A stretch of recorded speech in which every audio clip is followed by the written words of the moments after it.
Well, hello, tubers. My blue 77 Chevy Nova is missing. Let's go see what's going on.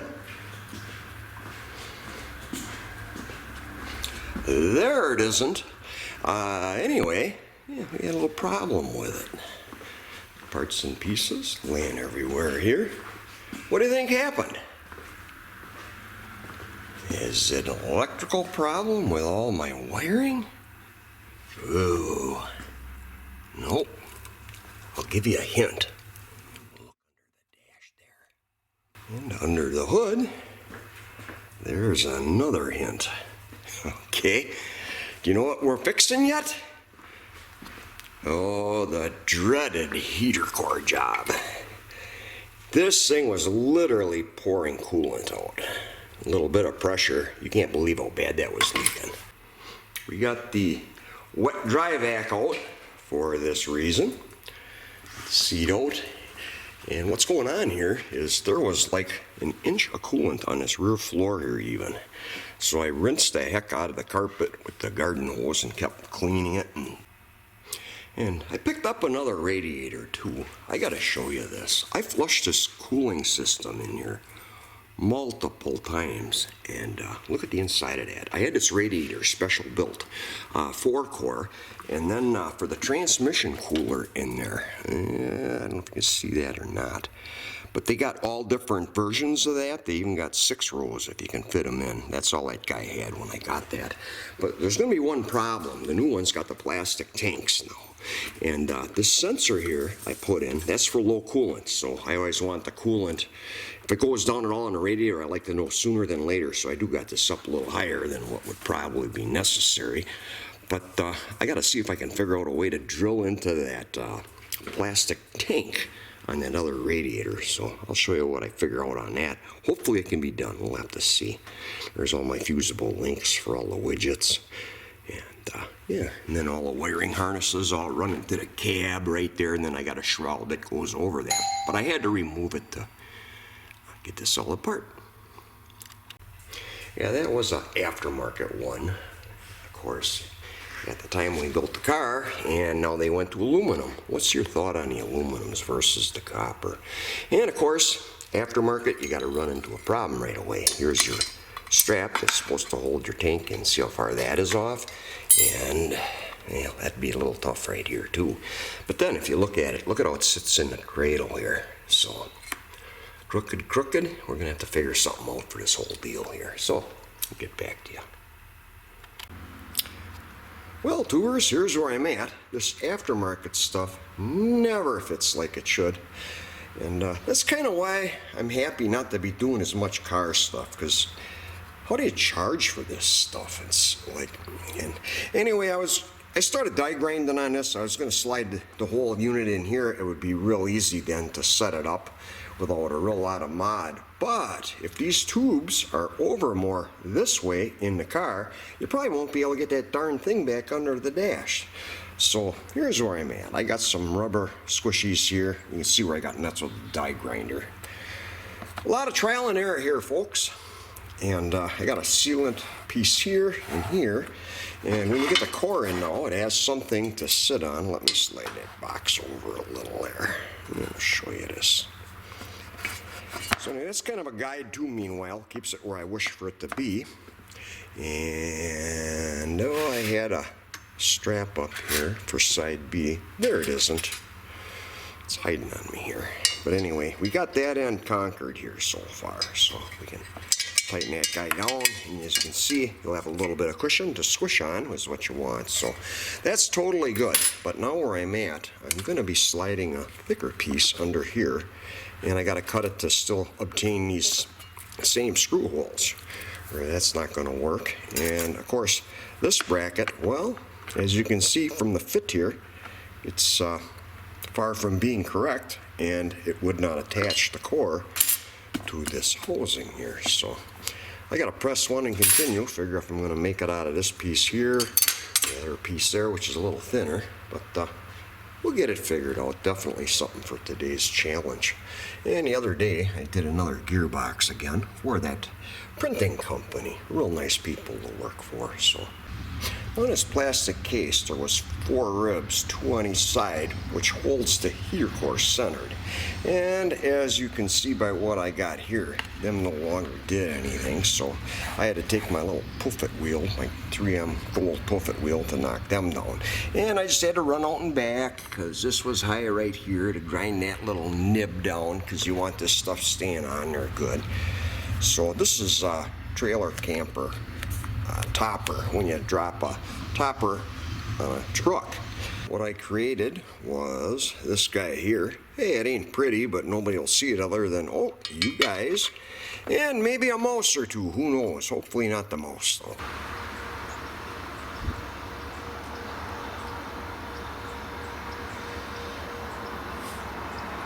On my older cars here, I always run a 7-pound radiator cap. Takes a little more stress off the coolant hoses and everything else and the heat cycling. And I also run a 160 thermostat where motor running cooler makes a little more power. Did you get it? She always chases lights. Hypnotizes her for some reason. Anyway, folks, here we have the final product. And as you see, some goof got crazy with a die grinder, and then he thought maybe that wouldn't fit back through the holes, so didn't want to take a chance or bore the car shell out more. But I'll show you what I got here now. Strap up here, the same one worked for that just fine. And on the top side, what we came up with here is, we have them squished in, oh, that foam. I should show you that quick here too in a second. Okay, this is my painting room down in the body shop here. And this is that stuff that I use. And you peel that off. It's got a sticky on the back side. All different thicknesses and stuff they have for these. Here's one here. In case there's a part number. Anyway, this is a little bit thicker, and this stuff here is a little bit thicker yet. So, now also, before you put all of this back together, you should always check these vacuum tugs here. And like this one here is for your defroster. So without even putting a vacuum pump on, you can even do this with your fingers. Just actuate it, put your finger over it, and see if it holds vacuum. And you know, that one's good. Well, here we have it, the final product. Ready for the install, sir. It should be the same from 75 to 79 Nova with air conditioning. I did take all these bolts that hold the AC plenum on here, and I don't believe I had to take any of them off, because I didn't have to, you don't have to remove any of this. But what I would like to show you is down underneath here, this one bolt right here does go through, and you gotta pull the nut off of him. And as far as all these other bolts, I do like to, there you go, the light even turns on. And then I like to seal all of them so the moisture don't get in. And once again, that's that strip caulk that I use for that. These blower motors are a high amperage draw, so always dielectric gel connectors, or oil them, gear oil, WD-40, whatever you put on them. That way you'll never have a problem that you'll have to chase down for that. As I got a flush T right here. A lot of times you can crack these loose, and while you're filling the radiator, that has an air release then, so you can more easily fill the cooling system.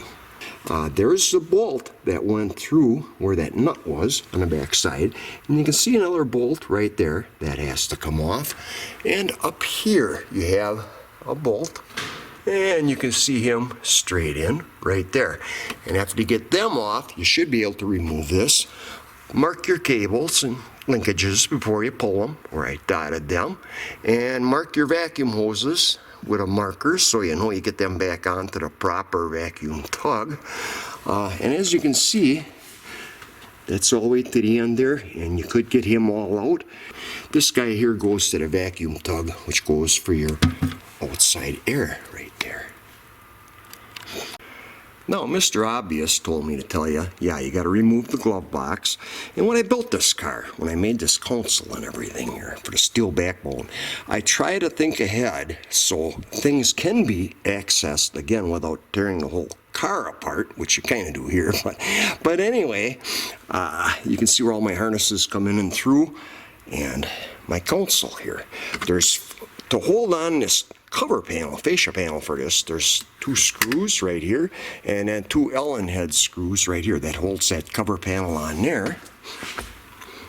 And if we were to go up here, this panel here, which has the gauges and indicator lights and stuff in it, that just sets on here, and there's just 2 bolts that hold him on, 2 Allen head screws. A lot of times too, I'll oil all linkages after checking them vacuum tugs to make sure everything keeps working smoothly. Now this console top right here, you pull a clip for that shifter, and there's actually 3 screws all together. There, and there. And this comes off in your hand, and then I have disconnects on all my wiring wise. If you're wondering what everything is, that's the engine main run computer right there. A little gray box way down in there, that's the cruise control module. We get down here a little farther, and instead of cutting up the factory wiring harness, what I do is I just build my own from scratch. That way everything in the car that it came with is original. The computer plug, you can plug right in with your monitor there, and you can even do onboard diagnostics with that little white switch. If you flip that up, it grounds out the AB terminal on here, and you can have codes come up on the dash for if something comes up when you're on the road. This would be part of the ignition advance, the little black guy right here, and then you got your VATS anti-theft box there for your decoder. Always right on the top of all this stuff. That way if you're on the road, if you would have a problem, you know what everything's for. And then that's my little coolant module, what tipped me off that we had a coolant leak. And then the little yellow box here, that actually is a converter to take the pulse from the speedometer out wires and then change it into the reference that the computer needs. This is my gear oil dispenser right here. You live in a salt belt? I always oil everything, not to say it'd be a problem on this car probably. All these bolts for all this stuff were dipped in epoxy when we built the car, but I still put a little oil on them. I cleaned that guy up a little bit, him. Hey, you ought to try to sandblast one of these things. You're blowing in here and that thing wants to take off the china when you're on the inside of the wheel tub sandblasting it. But all this stuff was epoxy primed urethane painted. Now before I put the rest together in here, I thought I'd give you folks one more look in case you ever do end up doing one of these jobs. A lot of my regular viewers, I think, just watch because they can, but this plenum right here for the AC, that just tucks back up in there real nicely, and then you pop this one on. There's 2 screws, there's a little fork on the top that holds the top part in. That's all there is to that. And then there's your fresh air in vent on that side. Well, tubers, I got my new radiator installed here. I'll show you a little bit about that. Anyway, kind of boring would have been on the video, so I just popped it in.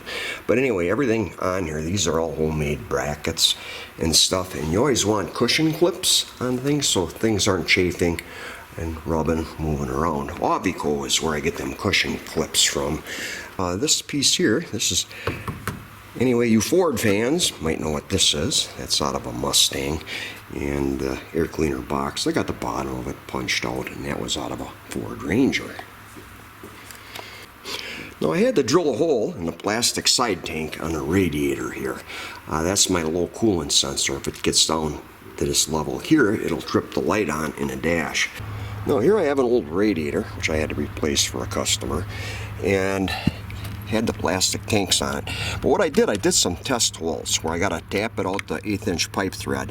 First I went through with a 1/8 inch bit and then the size for the 1/4 inch pipe tap, and it would chatter. You don't want that, so really what worked the best is just to use the correct drill bit for the tap you're going to use. And the interior is all back together. I put them little lights underneath. I always liked them where GM used to use them a lot of times years ago. And actually on the interior lights you have your selection where you can have them off, on, lower, upper. And if you want to leave the door open, you can just shut them off. And then of course you got your map ones up here too. And let's show you how that little coolant light works.